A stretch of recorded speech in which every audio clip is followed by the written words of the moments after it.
Oi, Oi, gente, tudo bem, Petri? tudo bem, Osíris?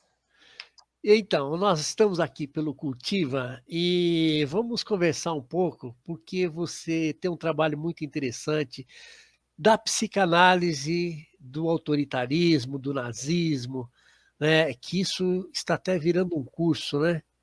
Uhum. E como é que você chegou aí, Petri? É assim, essa trajetória é muito. Você já me falou algumas coisas do bastidor aqui, foi muito, muito legal. Vamos trazer isso à tona. É, é uma história longa. Eu tenho uma formação bastante. Eu gosto de usar a expressão heteróclita, né?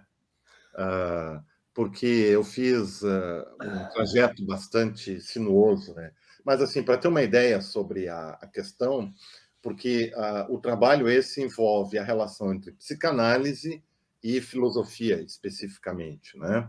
Não Tá. envolve sociologia, porque eu sou um bronco em sociologia, mas, né, o máximo assim que eu ah, ah, cheguei próximo da sociologia foi a antropologia social, né? Que eu fiz uma pequena formação com um antropólogo quando eu era adolescente, né?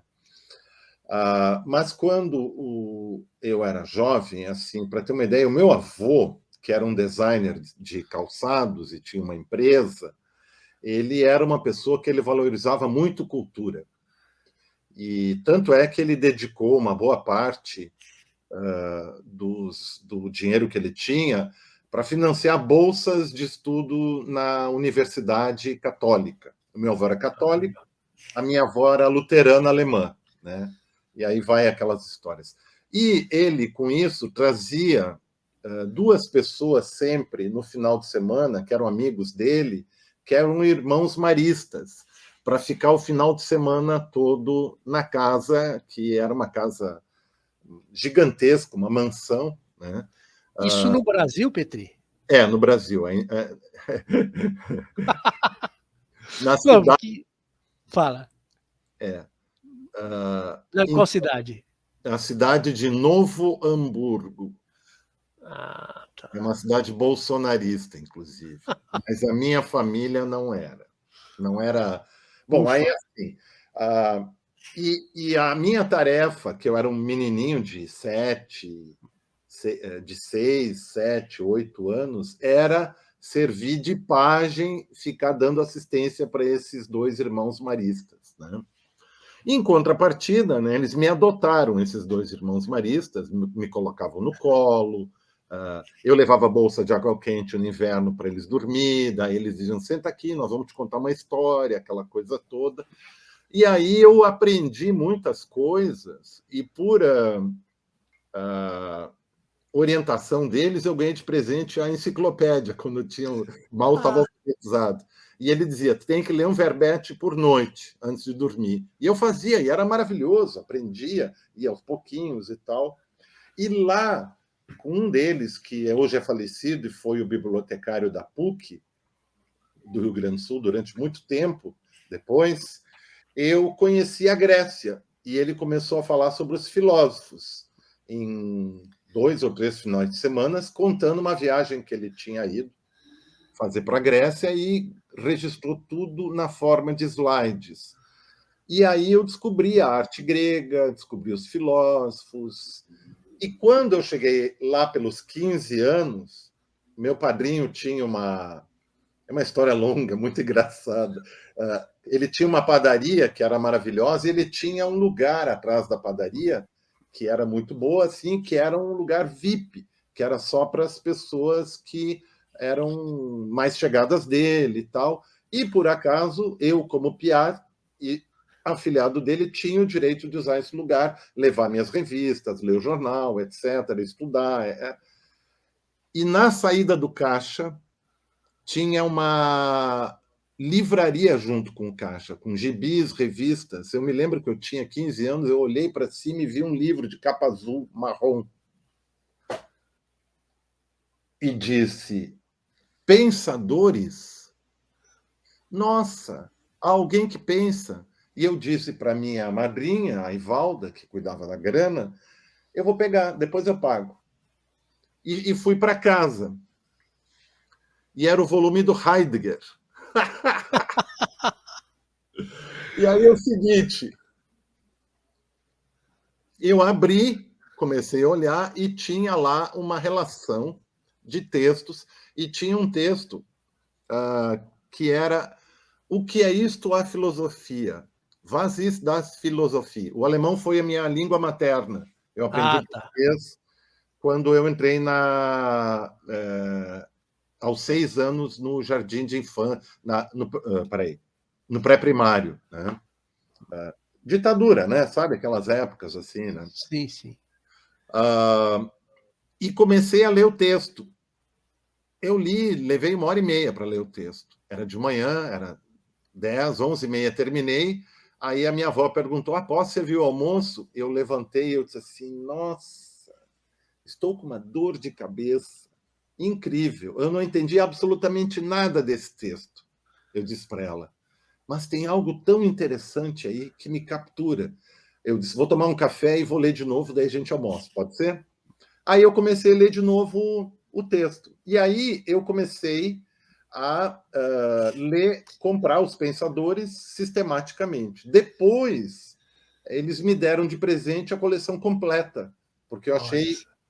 foi uns 3 anos depois, um major do Exército, na cidade de São Leopoldo, tinha colocado um anúncio no jornal que ele estava vendendo a coleção dos Pensadores, que ele tinha ela completa.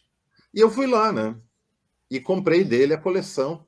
E o único livro que ele tinha lido era o Karl Marx. Eu disse, quando eu vi, esse é o único que você leu, não é? A gente tem que ler porque comunista, sabe como é que é? Mas eu não dou muita bola para esse. Ele era um cara muito legal, sabe? E aí eu tive a coleção completa, hoje ela está com a minha filha, né? E nessa coleção eu conheci o trabalho do Adorno e do Horkheimer, porque num dos volumes nós temos Walter Benjamin, Adorno e Horkheimer, né? E aí eu comecei a ler e gostei muito, né? Eu me lembro que quando eu li o Karl Marx nessa coleção, depois comecei a comprar os outros livros, eu li Salário, Preço e Lucro. Quando eu terminei a leitura dessa parte, eu me levantei da área onde eu lia, que eu tinha uma área grande onde eu lia, fui caminhando até a sala, peguei o telefone preto de Baquerite, liguei para o Esporte Clube Internacional e mandei cancelar o meu título de torcedor de futebol e nunca mais botei os pés na igreja também. Apesar de ter feito a minha universidade numa universidade jesuíta e ter trabalhado com os jesuítas durante 10 anos depois como professor e ter me aproximado muito, né? Respeito demais eles, né? Então, nessa época, eu comecei lá pelos 15, 16 anos a ler o Freud também, né? E eu comecei a ler o Freud porque eu participava de um grupo de poesia, de escritura poética, ao mesmo tempo que eu fazia o Liceu de Artes na adolescência. Desenho, pintura, escultura. Né? Eu gosto muito de pintar e desenhar, eu faço isso, né? Para o meu trabalho profissional, inclusive. Que legal. E eu acabei lendo Freud. E o Freud, primeira vez que eu peguei ele, eu me apaixonei pelo Freud, sabe? E desde aí, o Freud, a psicanálise e a filosofia têm me acompanhado na minha existência, para ser bem resumido, né? Nesse aspecto, né? Parece que não é uma biografia, parece uma sina isso, né? Você foi cercado. Do... Eu tive muita sorte, sabe? Eu pude fazer o mestrado e trabalhar como secretário pessoal, e sou amigo pessoal dele, né? Do Ernildo Stein, que é um dos maiores filósofos brasileiros, fez o pós-doc com Heidegger, né? E toda semana eu converso com o Stein, nós somos muito amigos, ele me telefona, a gente bate papo. Antes da pandemia, eu ia visitar ele uma vez por semana, a gente tomava chá, discutia textos e tal. Agora nós estamos discutindo os cadernos negros do Heidegger, né? Que é toda a discussão sobre o envolvimento de Heidegger com o nacionalsocialismo, as críticas dele, as ingenuidades dele, etc, etc, né? Porque, na realidade, o Heidegger ele era um ingênuo politicamente, bobo, né? Mas um cara muito vaidoso. Mas a mulher dele, a Elfriede, era nazista, né? Infelizmente tem isso, né? O que vai se fazer, né? E essa coisa dessa relação com o nazismo e o fascismo me perseguem a vida inteira. Na realidade, também porque eu sou um teuto brasileiro, né? Eu sou de origem alemã. Como na minha cidade eu eu instalei o meu consultório como psicanalista, porque eu fiz formação em psicanálise, né? Lá no sul mesmo. É no sul. E como o meu nome nessa cidade é um nome importante, porque os Petris eles são os fundadores da emancipação da cidade, e tem uma série de coisas, assim, são parentes meus, né? E também eu sou uma pessoa dada, falante, assim, e eu instalei meu consultório no calçadão da cidade, que é um lugar nobre, onde tinha os cafés, onde todo mundo se reunia. E mesmo eu sempre tendo posições de esquerda, sempre o pessoal me respeitou muito, porque eu também sempre fui muito educado, né? Naquela história, dizia, não, tá, tudo bem, mas veja bem, olha isso e aquilo e tal, tá, tá, tá, tá, tá, tá. Acontece que eu comecei a ser procurado por sujeitos que me ofereciam livros para ler, batiam no meu consultório para ler, diz assim, tem aqui uma bibliografia, me disseram que você é uma pessoa muito interessante, que talvez valha interessar. E a primeira que me chegou nas mãos, eu já tinha lido até, mas que me chegou nas mãos era o Mein Kampf, do Hitler.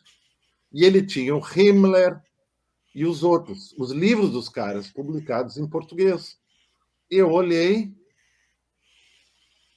e pensei, poxa, mas eu tenho que conhecer o pensamento desses caras, né? Até para poder me defender, né? E eu comecei Certo. a ler, né? Comecei sistematicamente a ler.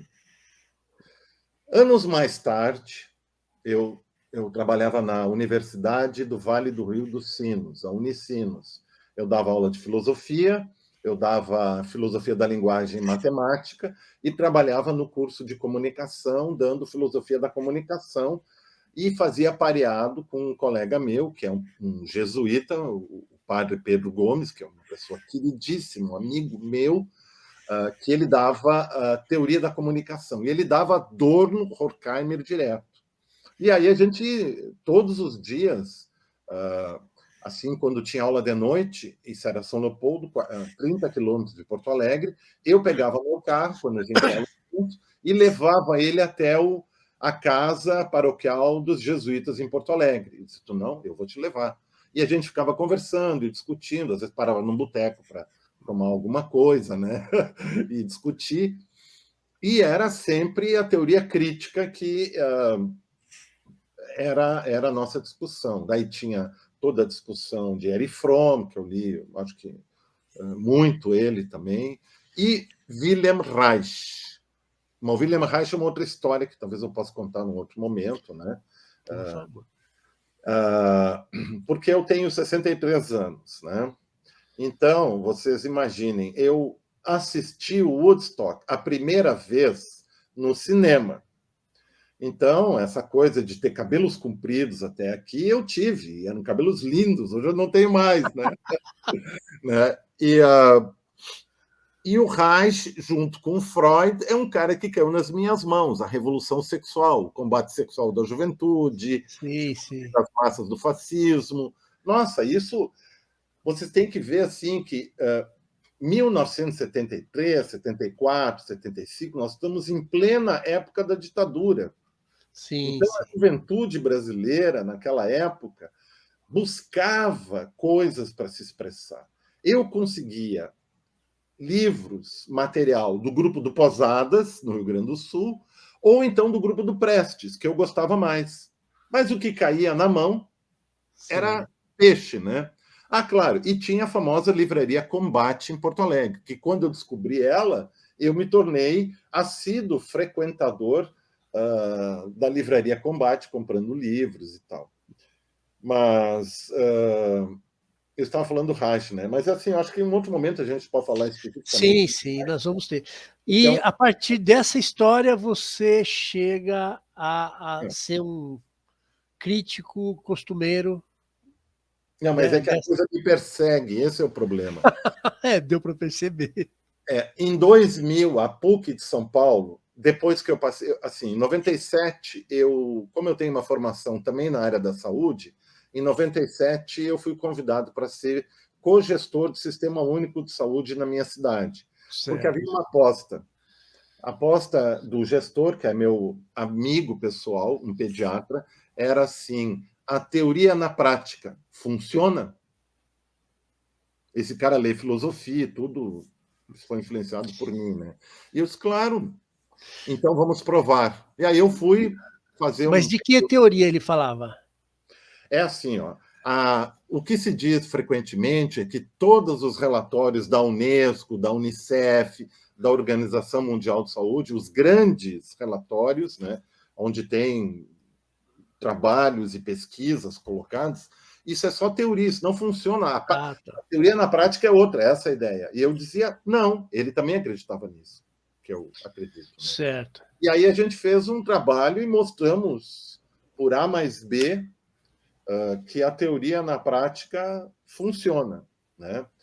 Trabalhei com a Nilza Arnes de Oliveira, veio trabalhar conosco, ficou Do irmã de Paris, daquele. exato. Olha só, que Temos bacana. um trabalho maravilhoso, sabe, baseado nas ideias dela de multimistura, etc., erradicação da subnutrição materno-infantil e assim por diante. Mas em 2000, a PUC de São Paulo, eu estava fazendo meu doutorado lá, me convida para sair do Rio Grande do Sul e ir para São Paulo me tornar professor na PUC. Porque eles precisavam de uma pessoa que pudesse conversar com os computacionais, o pessoal da área da computação, e com o pessoal da área das ciências humanas. Porque, como eu tinha uma formação nas duas áreas, eu tive uma formação na adolescência, na URGS, em análise de sistemas, também estudei matemática, né, e filosofia, psicanálise, essas coisas, eu conseguia tanto falar com o pessoal que só falava do ponto de vista lógico, eu dei aula sobre isso, né? Eu tenho uma formação em lógica também, fui professor de lógica durante 10 anos no curso de filosofia. Eu fui. E aí, então, fiquei 20 anos em São Paulo como professor da PUC e me aposentei lá. Né? Bom, lá em São Paulo, eu conheci um cara chamado Plácido Campos, um cineasta famosíssimo, grande amigo, falecido, né, infelizmente, né, que depois foi me orientando no mestrado. Né? Claro. E ele era o diretor da parte do cinema no Centro Cultural São Paulo. Ele era funcionário público também, além de ser professor. E ele ficou 4 anos me xaropeando para fazer uma mostra de cinema discutida por mim sobre a estética do nazismo. E até que no final, de tanto ele chatear, eu fiz esse evento com ele, né, que é a estética do nazismo e como uma estética do mal. Né? E aí então né? Mas assim, o mais engraçado é que eu estava no primeiro semestre em São Paulo, eu comecei a semanalmente receber e-mails, eu não vou dizer os lugares, né, de uma loja maçom, que é de direita, altamente de direita, me convidando gentilmente para participar das reuniões da loja. E, por outro, uma escola, também, que é meio direita lá, de ir nos eventos. E eu mandava e-mails, olha, tá certo que o meu nome é alemão, etc. e tal, Petri, né, como se diz em alemão, Ah, mas eu não estudei aí, não sou seu aluno, eu não quero receber as informações dos convites. Não, mas a gente sabe quem é você, eles diziam, e a gente quer te manter no cadastro. Sabe quando foi que eu parei de receber os convites da loja maçônica? quando? Quando deu o impeachment da Dilma e eu entrei no meu Facebook e coloquei a minha posição pessoal de protesto em defesa da democracia. A partir daí, nunca mais eu recebi. Acabou com a esperança deles. Pois é. Que coisa, rapaz. Bom, aí então, nós temos a eleição. E lá na PUC, talvez você já tenha ouvido falar, né, que é a Universidade Comunista, né, do Brasil, né, não quer dizer Graças a Deus. É. não quer dizer que não tenha de tudo lá. O Temer foi, para você ter uma ideia, foi professor na PUC. Ah, foi O, professor? o Luiz Felipe Pondé é Sei. professor na PUC, é uma lástima. É, Eu, isso acho eu terrível. acompanhei para e passo a transformação do Pondé de um sujeito que entrevistava os caras na Europa da esquerda, quando ia passear, né, indo para uma posição de libertário, Tocqueville, né, até ele se tornar um cara de direita. Eu era amigo dele, né? E eu não falo mais com ele. Né? Não tem mais diálogo. Né? Eu tenho diálogo com o Leandro Carnal, que é meu amigo. Nós fizemos faculdade juntos na Unicinos. Nossa alma mater é a mesma. Nós sentávamos juntos na sala de aula, nas disciplinas, e nós brigávamos a aula inteira, debatendo, e depois íamos tomar café. E era super divertido. Né? Nós tínhamos aula com um grande filósofo jesuíta, o padre Malman, Inácio Malman, da Unicinos, e que vivia nos provocando, sabe? Então, era uma diversão. E o Leandro Carnal é uma coisa maravilhosa. Né? Bom, e na PUC nós começamos a chegar na eleição. E os colegas, nós tínhamos um ponto na Ministro Godoy, que era o Café Art 7, que a gente se reunia ali na calçada e ficava debatendo e discutindo. Aí viu o pessoal do direito, vinha os magistrados e tal. Inclusive o Daniel Cara, às vezes, passava por ali, porque ele vinha às vezes, né? E nós começamos a montar um grupo que era Intelectuais e Democracia, que eu criei junto com o Marcos Tesheimer, que é um psicanalista, que, por acaso, é primo do Rudá. Daí que eu conheci o Rudá, porque Ah, tá. o Rudá numa das 9 listas que nós criamos, né, no WhatsApp, que até hoje existem. Né? E, no final, o Marcos saiu e eu fiquei administrando aquele povo todo. Né? E nessa época, nós começamos lá novamente um debate sobre a teoria crítica. E o que eu colocava era que eu sentia que, assim como autores como Roland Barthes já não eram mais discutidos em São Paulo, no Brasil, de certo modo, nós tínhamos que retomar a teoria crítica para poder se armar para discutir e defender as ideias diante dos ataques da direita, que estavam chegando as fake news. E eu dizia, olha, mas o Adorno já tinha colocado alguma coisa sobre isso. Né? Isso já na época do Temer. Isso já na época do Temer. Entre o Temer e a eleição do Bolsonaro, Haddad. Né?